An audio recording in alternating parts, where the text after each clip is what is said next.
Crosswalk. This is Amanda Idleman here, and I am just sharing with you guys some points from an article I wrote a while back. It's called 8 Things Grandparents Do That Secretly Drive Parents Crazy. Full disclosure, we have 4 kiddos, my husband and I, and they are blessed with the best grandparents on both sides. Both of our parents live close, so they're have the privilege of being actively involved in our kids' lives.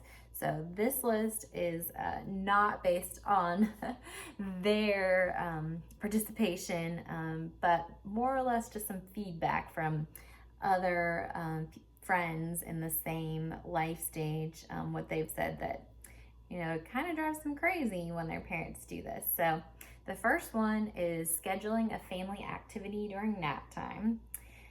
We all know that nap time, especially for young parents, is sacred. So if you're gonna have an outing and your family member has preschoolers, just remember that nap means so much to those parents. So just make sure you ask them before you schedule the event. The next thing that sometimes both of my parents and my husband's parents do is load the kids up on all the sugar. Growing up, I did not get all the sugar, but somehow when my kids go to my parents' house, they come back having had 3 popsicles, 4 fruit snacks, and whatever else is in the house that's full of sweets. I love that my parents want to treat my children to special things, but maybe just some sugar in moderation. Overdoing screen time. Our kiddos, this generation, they love screens. They will be on those screens indefinitely if we let them. I'm pretty sure we would have been too if screens were as prolific as they are now, but our kids really struggle with having to figure out what boundaries look like with entertainment. So grandparents, just remember, just because it's an easy babysitter doesn't mean it's the best one. 4, forgetting that new parents are very, very tired. And this is hard for all of us, and it's also hard to know what is best for a parent. I think the best thing to do is just honestly ask, like, if I come by and drop you dinner, is that gonna help or hurt? I remember one time years ago, it was during nap time, and my son was under 1, my second son, so I had 2 little kids, and I was so tired. Like, my body felt like it could not move, and my mom showed up right at the start of nap time, and while I love my mom and I really wanted to talk to her and hang out, I almost cried because I just was so exhausted. The only thing that was getting me to that point in the day was the chance to sit on my couch and potentially close my eyes for 20 minutes. Thankfully, we got through those years and are in a different phase, so it does get easier sleep-wise, but just remember, sleep and rest is sacred. If you can help offer babysitting so that your young parent in your life can rest, that is a huge blessing.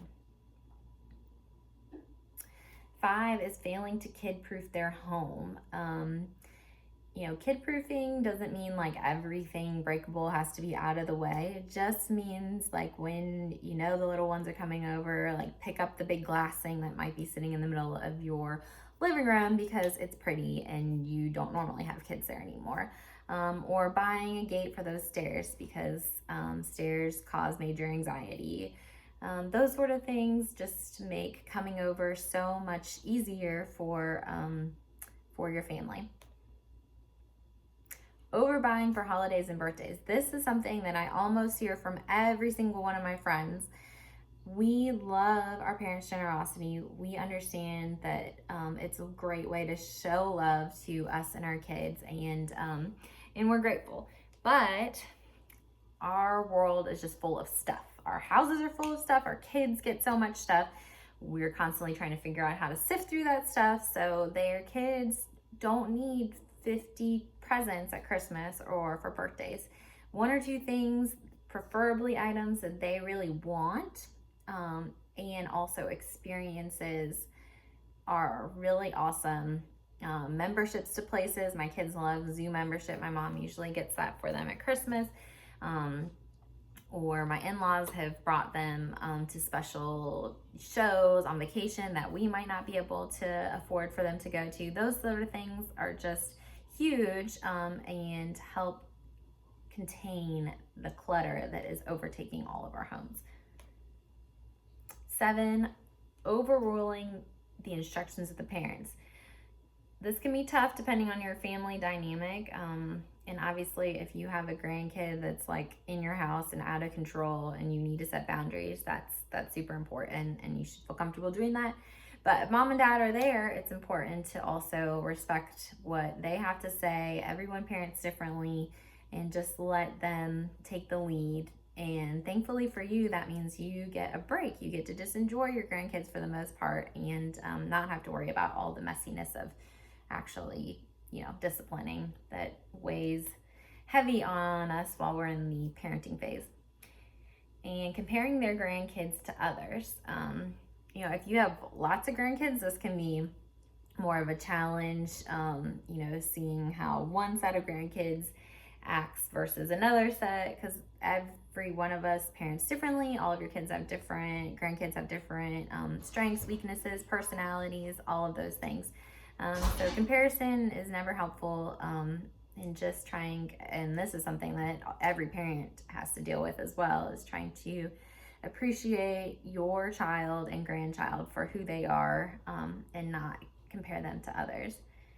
I hope this was helpful, and thank you for checking it out.